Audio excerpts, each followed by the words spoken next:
Notre vie est pleine d'événements inexpliqués et de prières sans réponse. Nous éprouvons de la difficulté à comprendre ce qui se passe dans nos vies tous les jours.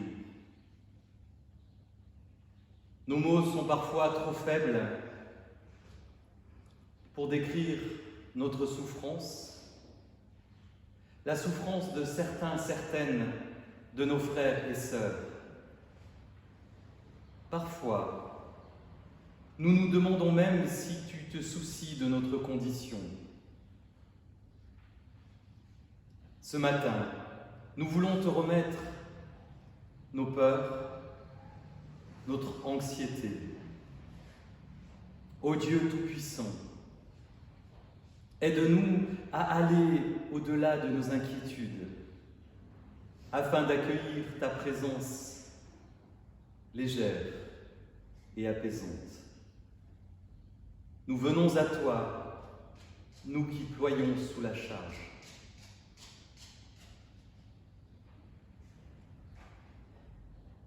La grâce de notre Seigneur est sur nous. Amen. Et nous chantons notre louange avec le chant Dieu Tout-Puissant, c'est le 41-29. Dieu Tout-Puissant, 41-29. 41-29.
tous et toutes pour ce temps de culte. C'est maintenant notre cycle d'été. J'ai célébré le culte dans la chapelle des Crés à 9h30 et je me réjouis d'être avec vous à 11h pour continuer à célébrer. Nous sommes toujours un peu en dispositif Covid, donc voilà, c'est pour ça que nous avons encore ces distances. Nous célébrerons la scène tout à l'heure aussi dans ces conditions. Ce culte est enregistré pour être ce soir sur notre chaîne YouTube et permettre à celles et ceux qui n'ont pas pu nous rejoindre de nous entendre et de nous voir. Bienvenue à tous et toutes vous qui regardez ce culte sur Internet. Prions maintenant. Nous confions à Dieu notre péché. Ô Seigneur notre Dieu, nous avons préféré nos désirs à ta volonté. Nous avons souvent préféré notre satisfaction personnelle à la joie que tu donnes. Nous avons travaillé plus pour nous que pour ton royaume. Nous nous sommes aimés nous-mêmes plus que nous n'avons aimé notre prochain. Pardonne-nous, Seigneur, d'être dans l'impossibilité de changer, de nous être si souvent repentis en vain. Toi qui nous connais mieux que nous-mêmes, toi qui nous aimes en dépit de tout, change notre volonté avec ton pardon. Accorde-nous la force et la joie de mieux t'aimer et te servir. Par Jésus-Christ, ton Fils, notre Sauveur. Nous restons assis pour chanter le spontané Jésus le Christ, lumière intérieure. Nous restons assis donc pour chanter au numéro 61-18, 61-18, Jésus le Christ, lumière intérieure.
Nous allons nous lever pour recevoir les paroles du pardon. Et nous chanterons ensuite « Ô ma joie et mon espérance », vous pouvez déjà le préparer. C'est le 61-37, 61-37, nous le chanterons 2 fois. Levons-nous pour recevoir ces paroles de grâce. Quand notre cœur nous condamne, Dieu est plus grand que notre cœur. Quand notre intelligence nous fait dérailler, Dieu est plus grand que notre intelligence. Écoutons la parole de l'apôtre. Elle est certainement digne de confiance, cette parole, et mérite d'être pleinement accueillie par tous. Christ Jésus est venu dans le monde pour accueillir les pécheurs dont je suis le premier. À chacune, chacun de nous, elle redit explicitement le pardon de Dieu et ouvre une vie libre et responsable. Allons dans la paix du Christ. Amen. Ô ma joie et mon espérance.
Et nous lisons dans l'évangile de Matthieu, au chapitre 11, les versets 25 à 30. En ce temps-là, Jésus dit : « Je te célèbre, Père, Seigneur du ciel et de la terre, parce que tu as caché ces choses aux sages et aux gens intelligents, et que tu les as révélées aux tout petits. Oui, Père, parce que tel a été ton bon plaisir. Tout m'a été remis par mon Père, et personne ne connaît le Fils, sinon le Père.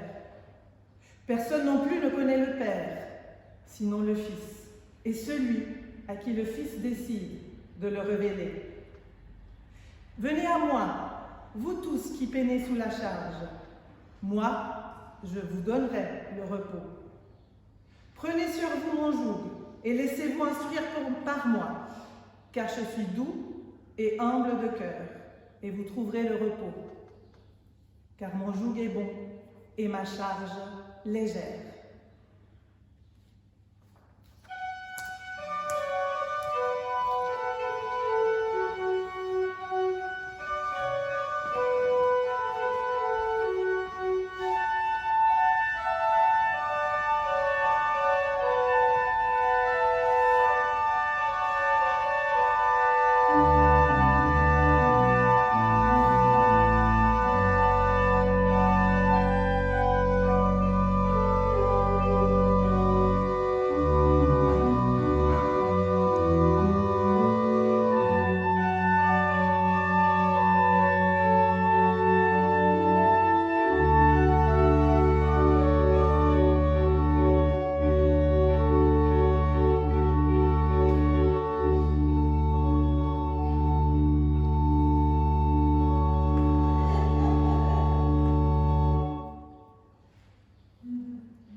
Les tout-petits sont actuellement à la mode.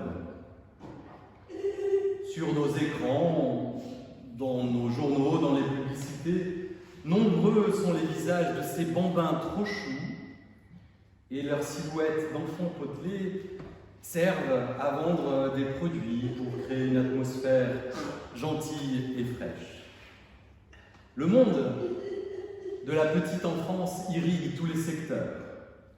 Qui n'a pas un jour parsemé ses SMS, ses WhatsApp d'un smiley de petite licorne sur un arc-en-ciel, d'un sourire soleil ou d'une autre image enfantine. Petit dessin naïf censé rappeler la douceur de l'enfance. Je ne fais pas exception à l'usage et des fois je glisse une petite licorne par-ci par-là. Si on réfléchit à cette mode actuelle, on peut dire qu'elle est totalement biaisée.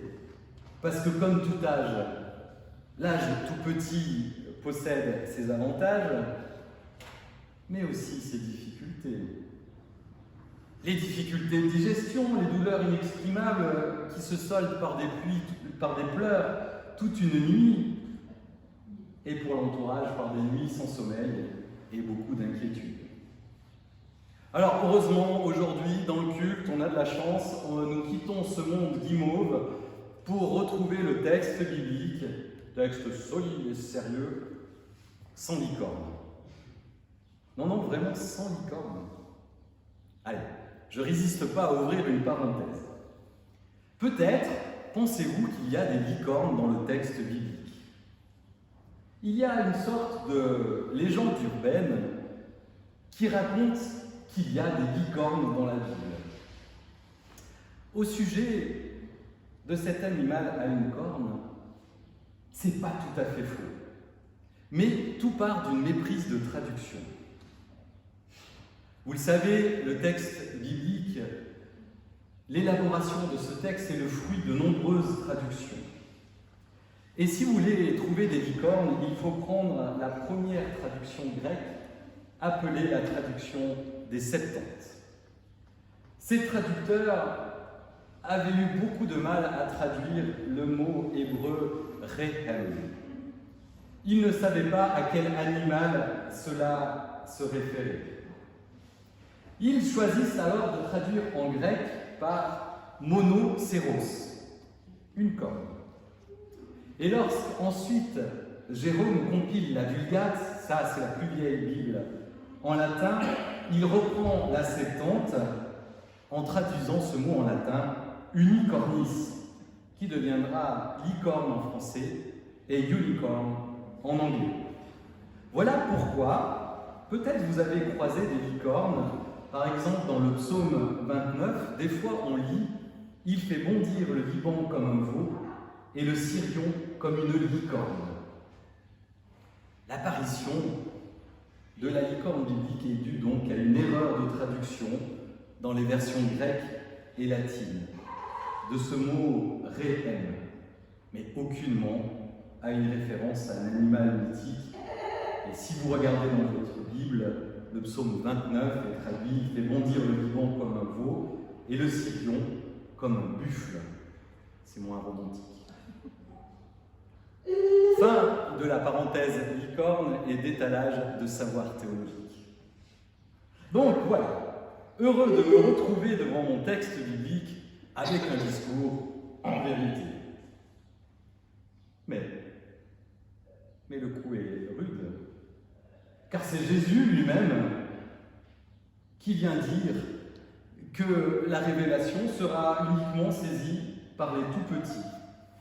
Jésus surprend « Je te célèbre, Père, Seigneur du ciel et de la terre, parce que tu as caché ces choses aux sages et aux gens intelligents, et que tu les as révélées aux tout-petits. » Qu'est-ce que cela signifie?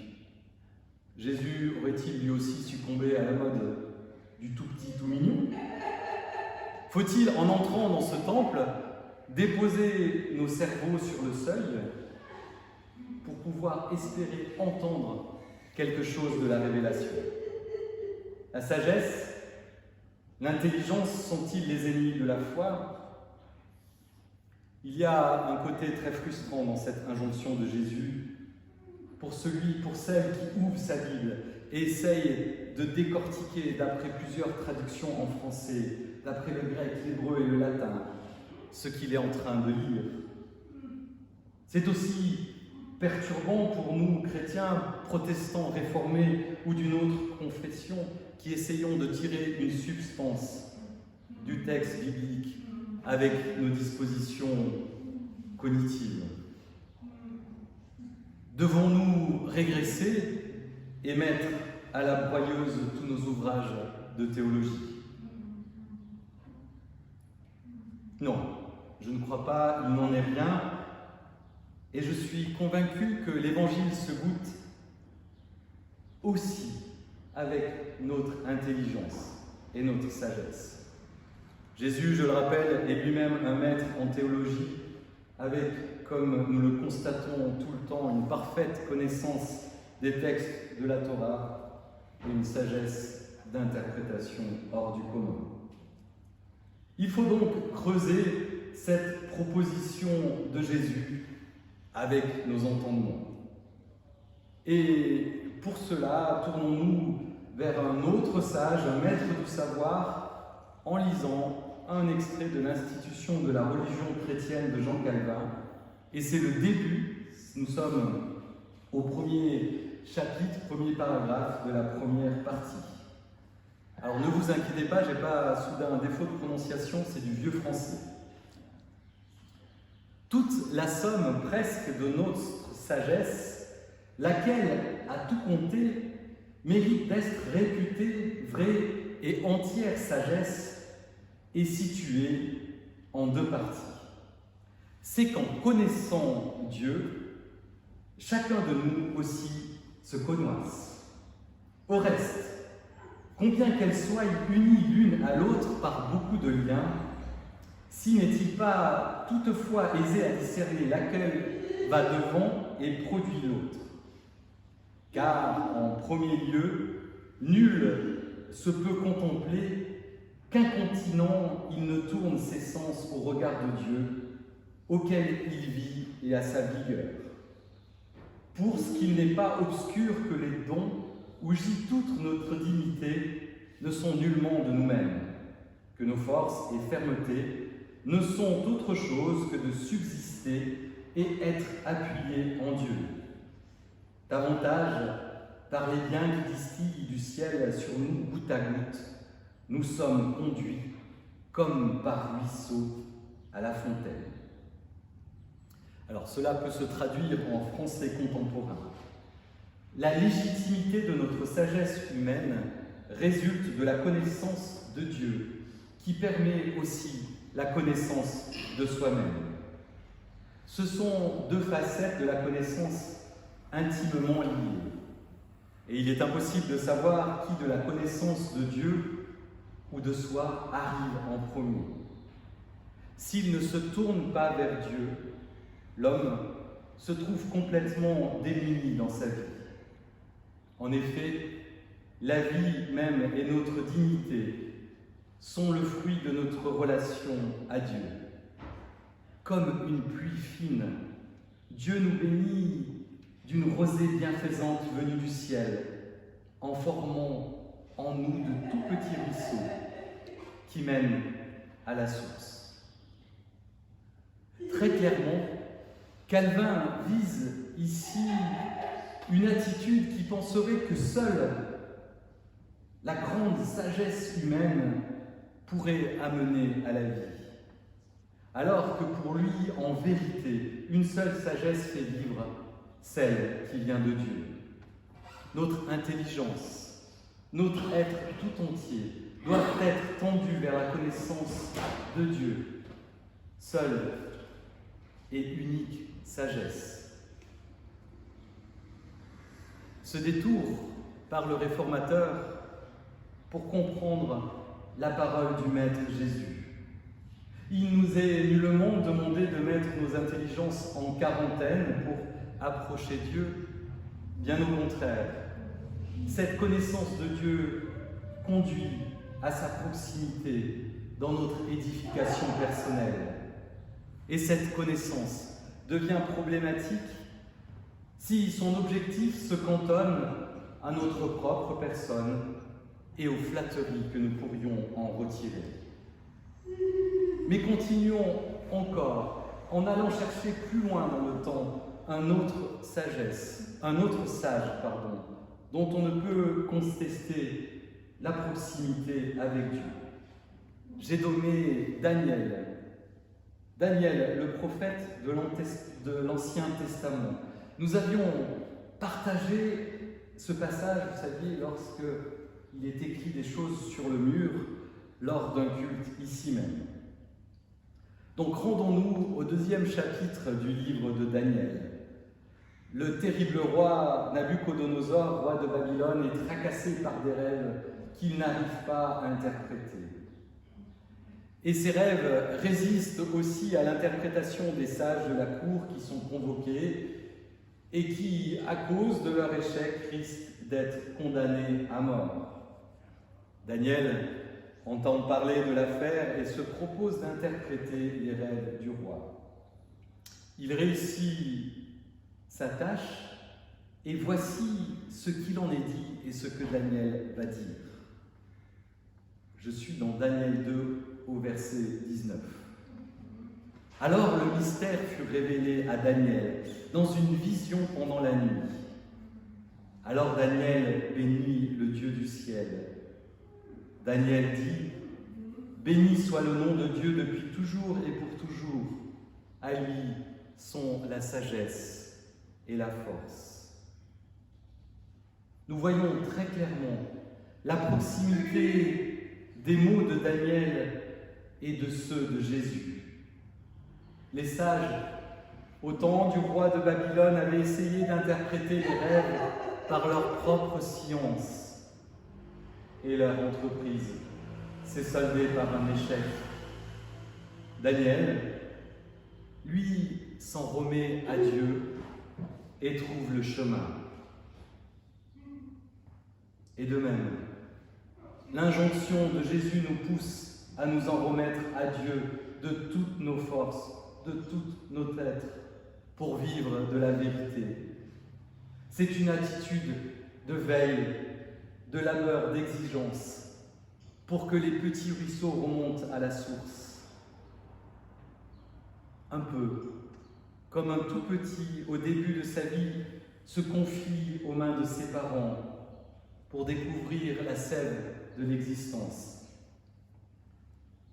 Car d'instinct, il sait que sa vie en dépend.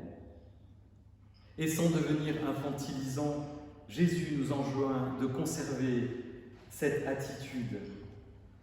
Car petit à petit, au fil du savoir accumulé, nous pensons que nous pouvons marcher sans les mains du Père. Sensation vertigineuse, mais qui se révèle vite un miroir aux alouettes. La confiance en soi, l'autonomie, nous pousse à nous séparer de Dieu. Et contre ce penchant naturel que nous avons tous et toutes, Jésus propose un tout autre modèle. Pour lui, notre liberté, notre confiance, notre autonomie se trouvent en Dieu. C'est un joug léger. Alors ce mot, le joug, on ne sait même plus comment le prononcer. Moi, ça m'évoque, vous savez, une image du Moyen-Âge d'une bête de somme tirant sa charrue. Et ça représente bien toutes ces charges qui reposent sur nos épaules et qui alourdissent notre progression. Venez à moi, vous tous qui peinez sous la charge, moi, je vous donnerai le repos. Prenez sur vous mon joug et laissez-vous instruire par moi, car je suis doux et humble de cœur, et vous trouverez le repos.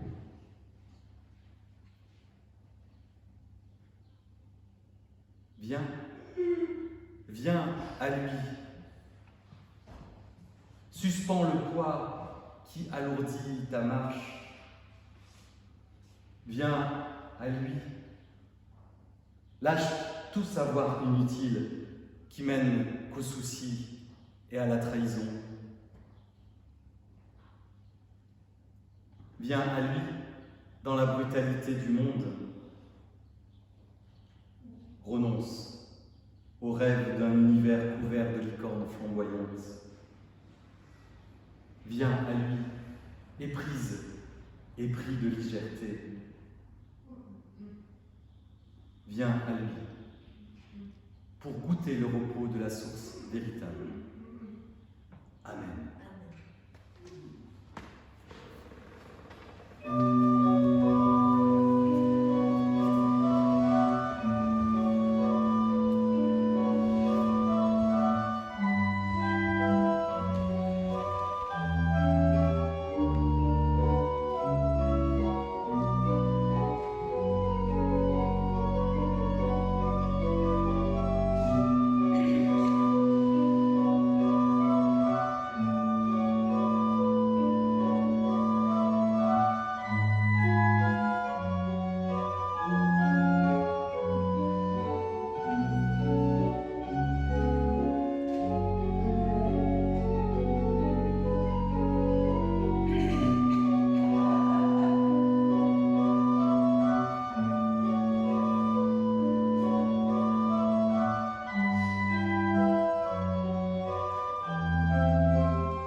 Voici quelques annonces pour notre communauté.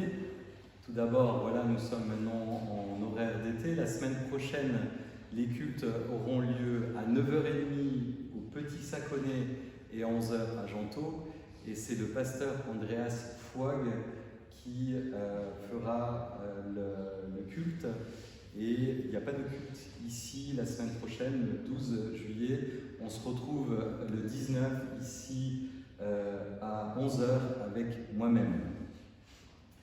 Et aussi vous redire que c'est une grâce pour moi de vous avoir tous et toutes tout au long de ces dimanches ici présents et me soutenant dans cette tâche d'annoncer l'Évangile. Donc merci à vous tous et toutes. Nous nous levons pour chanter. Ensemble, nous pouvons chanter. C'est le 51-07. 51-07. Ensemble, nous pouvons chanter.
C'est notre joie de pouvoir partager ensemble ce pain et ce vin.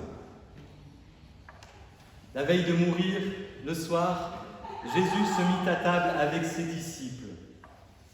Pendant le repas, il prit du pain, après avoir rendu grâce, il le rompit, le donna à ses disciples en disant « Prenez-en tous, ceci est mon corps livré pour vous. » De même, à la fin du repas, il prit une coupe de vin et après avoir rendu grâce à son Père, il la leur donna en disant « Buvez-en tous, ceci est mon sang, le sang de l'alliance nouvelle, versé pour la multitude en rémission des péchés. Je vous le dis, désormais, je ne boirai plus de ce fruit de la vigne jusqu'au jour où je le boirai nouveau avec vous dans le royaume de mon Père. »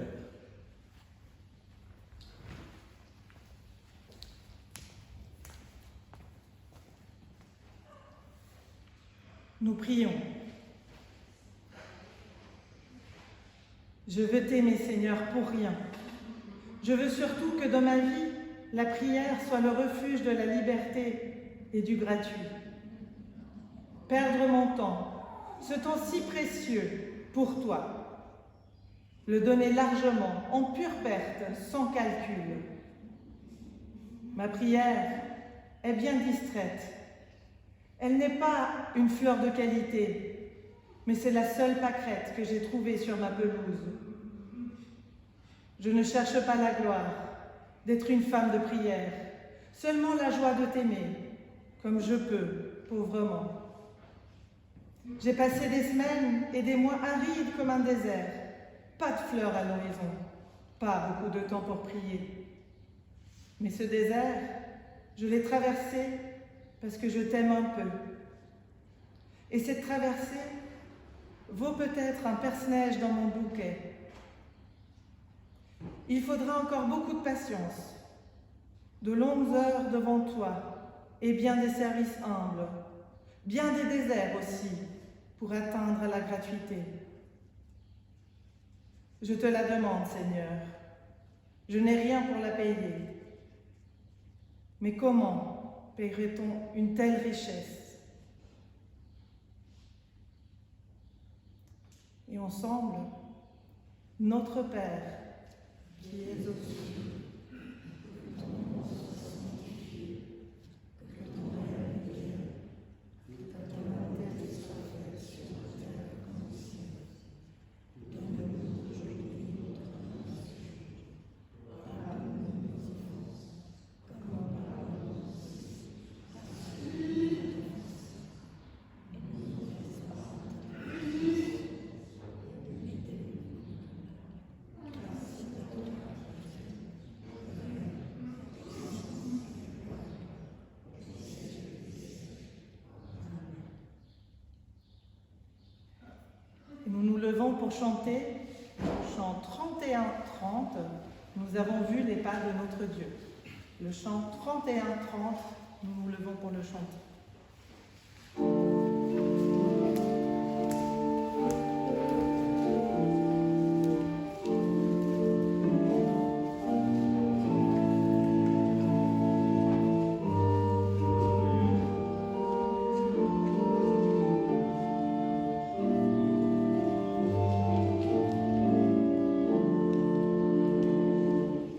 Nous avons eu par notre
Père, nous voulons te remercier pour ce pain et ce vin partagés, signe de ta présence parmi nous, signe de ta présence à chaque pas de nos vies. Nous te louons pour cette parole que nous avons encore entendue ce matin. Donne-nous la joie de pouvoir faire partie de ta révélation. Donne-nous la joie de porter un joug léger, le tien, tout en douceur et en humilité. Amen. Nous allons maintenant regagner le cours de nos vies, mais nous nous levons avant pour recevoir la bénédiction qui vient de Dieu.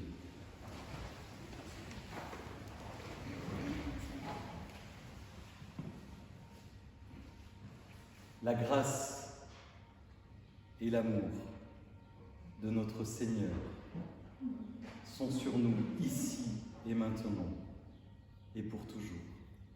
Amen.